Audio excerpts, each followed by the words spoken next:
Welcome dear students. Today our topic of deliberation is elite theory, meaning and assumptions. This lecture will focus on the concept of elite.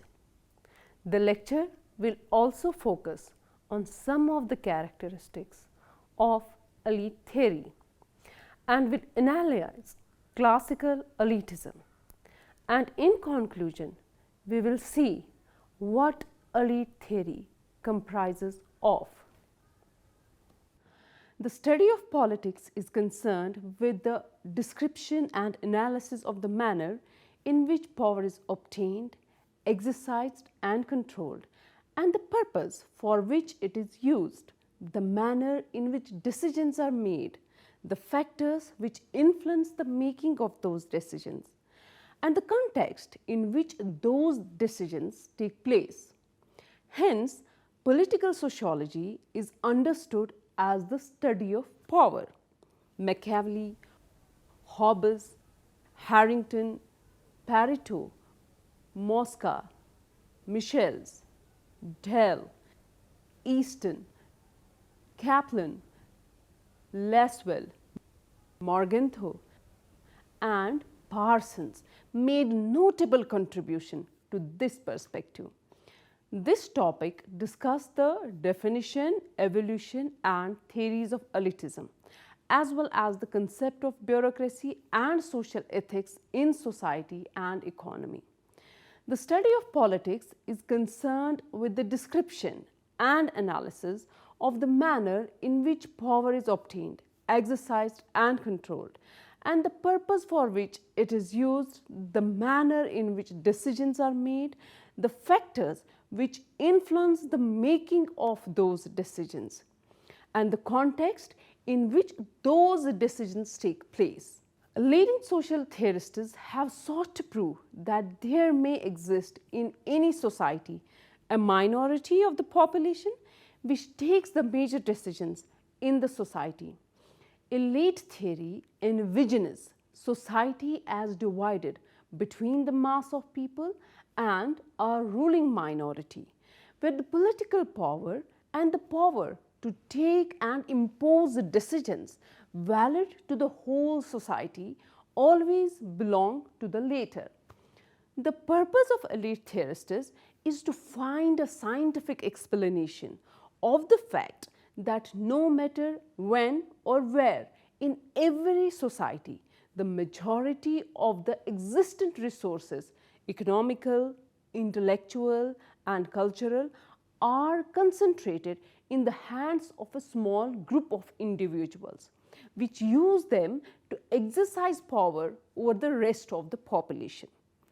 According to elite theory, it is evident that all the forms of government are essentially oligarchies who use different values and principles to justify the power struggle and to manipulate the consent of the ruled.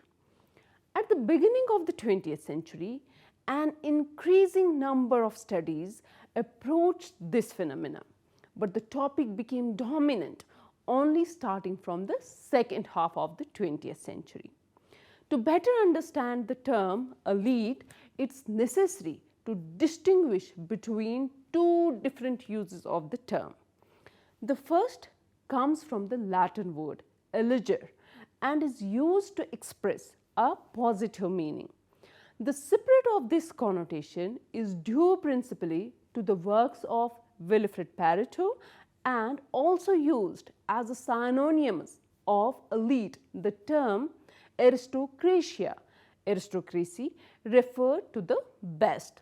This meaning was refused by Gaetano Mosca, who found the definition of ruling class more proper because elite implied a eulogy of the ruling class that in many cases it doesn't deserve. The second use of the word is currently the most common and refers in a neutral way to every group who is positioned at the top of a social or political hierarchy. Following this meaning, every institution, organization and association has elites in their structure. Elites small groups of persons who exercise disproportionate power and influence. It is customary to distinguish between political elites whose location in powerful institutions, organizations, and movements enable them to shape or influence political outcomes, often decisively, and cultural elites who enjoy a high status and influence in non-political spheres such as arts and letters, philanthropy, professions, and civic associations.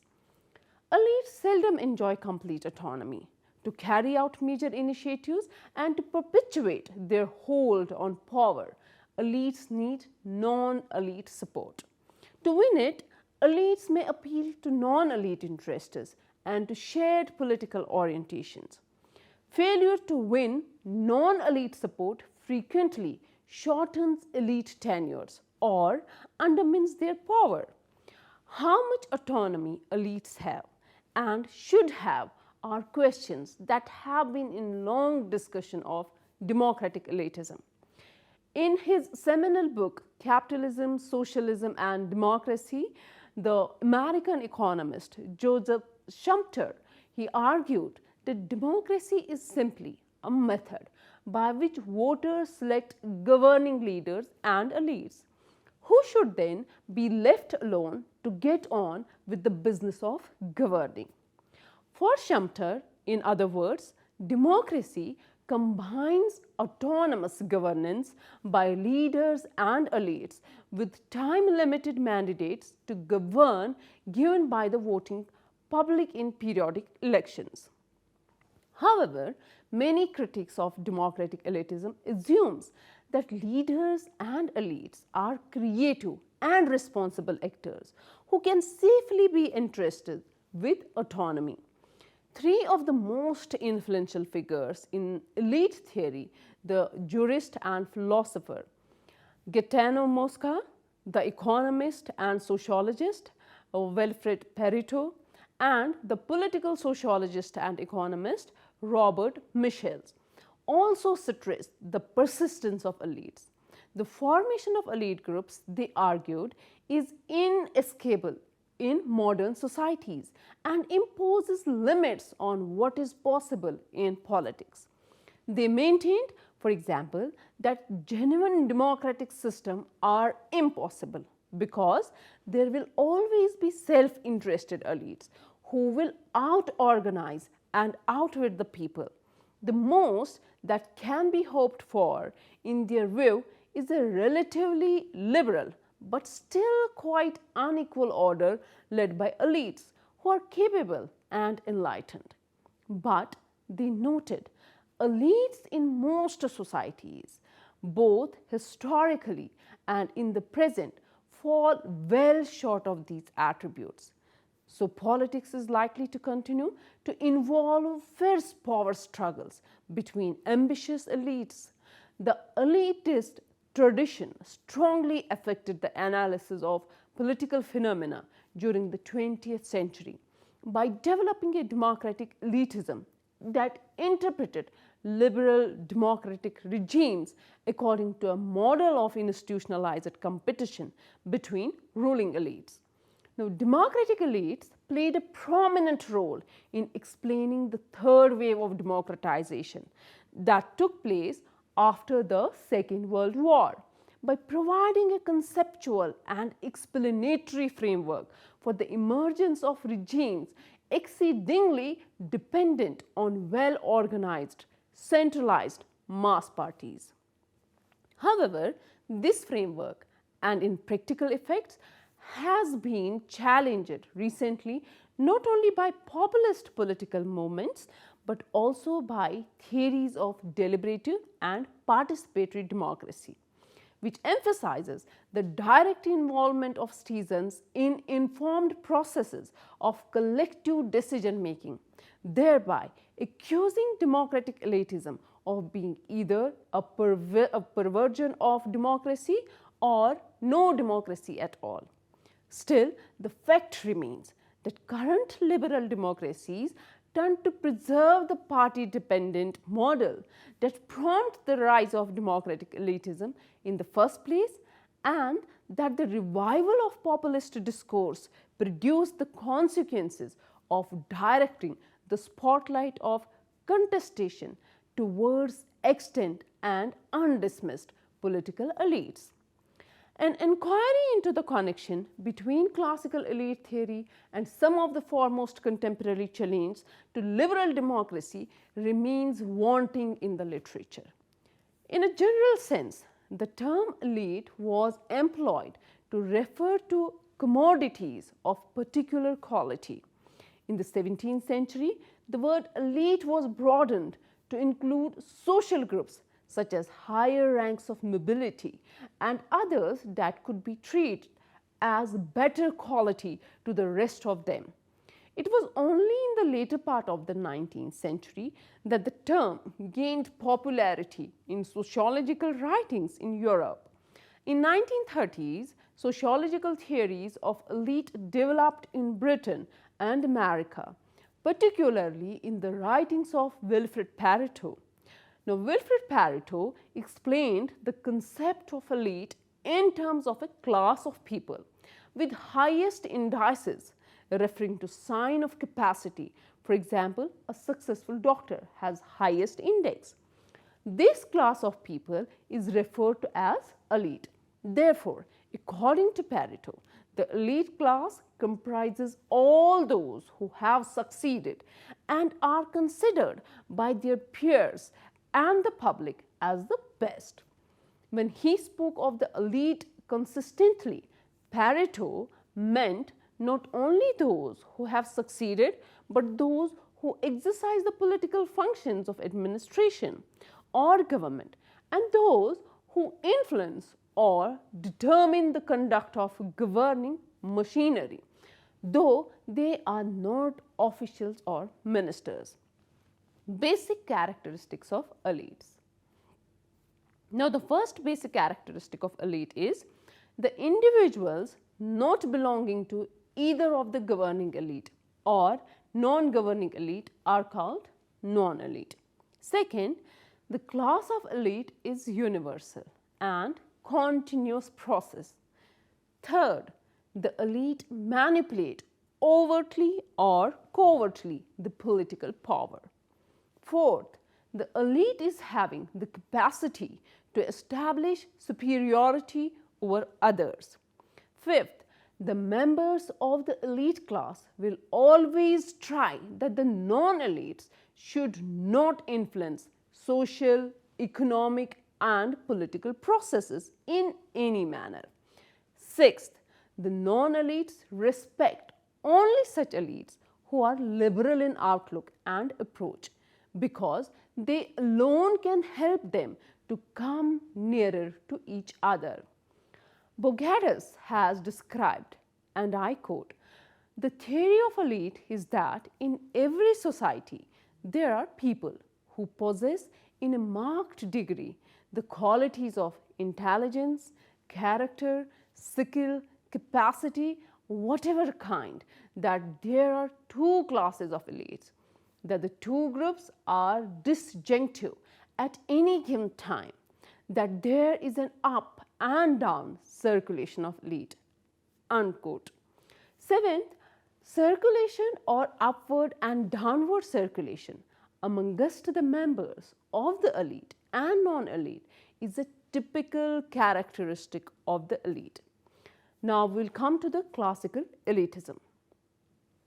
It may seem surprising at first to evoke authors such as the Italian Wilfrid Pareto and Gaetano Mosca and the German Robert Michels, the founding fathers of classical elitism, regarding debates that are frequently interpreted as concerning the need for more and better democracy. Mosca was a conservative whose theories aimed at falsifying the belief in universal suffrage as a government of the majority. Michels was a deluded socialist who became a vocal supporter of the fascist regime in the 1930s as a result of a lifelong reaction against the false democracy of the social democratic movement. And Pareto, his reputation as liberal conservative was reinforced by the infamous political act of publicly supporting Mussolini's March on Rome. However, their influence looms large. Not only did they shape the contemporary approach to the study of the ruling classes decisively, but they also provided the groundwork for elitist theories of democracy. The impact of their work on the current theoretical diagnosis of democracy suggested that their analyses are worthy of more attention than usually acknowledged. Strongly influenced by political realism and, in a broad sense, positivism, both Mosca and Pareto sought to establish political science and sociology as objective sciences that made use of empirical methods. In the classical elitist literature, elites were often, but not only, defined through capacity, personality, and skill. For instance, Pareto distinguished elites between those who resemble the lion, domination by force, and those who resemble the fox, domination by persuasion and skill. A typology that resembles Machiavelli's political philosophy. Mosca made mention of material conditions, but also of the intellectual and moral superiority of elites. Current elite theory defines elite as actors controlling resources, occupying key positions, and relating through power networks. Thus, the state of the art concept of elites is more closely related to the Weberian notion of power, understood as the capability of implementing one's will even against the will of others. Power can be achieved through material and or symbolic resources. Consequently, elites can be defined as those in possession of those resources. This definition does not appear to be that distant from the Marxist notion of ruling class, which is based on the possession of the means of production. However, the concept of elite power is not based on economic assumptions. It is based instead on political assumptions. Also, elite theory usually conceives the elite as a smaller group than social class. In addition, elite can emerge among dissident movements and even from dominated classes or groups. As Higley and Burton argue, elites are persons occupying the top of powerful organizations and movements, thus capable of affecting political outcomes both substantially and regularly. The current concept of elites is often criticized because the notion of elites emerging from movements and organizations may lead to a vast array of elite sources, contradicting the notion of elite as a small group. This is an important theoretical problem because elite theory acknowledges that elite may come from anywhere as long as they find the necessary tools to exercise power. Thus, elite may come from the state and the corporate worlds, but also from guerrilla unions, the media, NGOs, any kind of social movement, and so on. However, elite theory limits elite to a necessary minority. Therefore, provided with the necessary tools, anyone but not everyone could eventually become a member of the elite. Elite theory does not provide an objective boundary to separate powerful from non-powerful institutions or movements, a limitation that reinforces criticism. Nevertheless, Higley argued that this problem is not limited to elite theory. Key concepts in sociology and political science have imprecise empirical definitions such as state, market, social class, and so on. Elite dispute power, meaning that they may find more antagonism among themselves than among the lower classes. For instance, a workers' strike from the elite theory's perspective would imply a conflict between union leaders, labor elites, and corporate elites.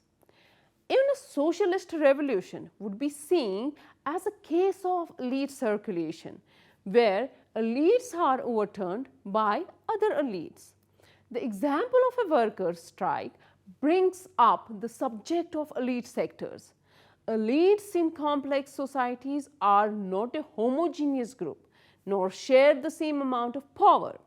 According to the definition of elites, power comes from different sources, meaning that there are different types of elites emerging from different organizations and movements.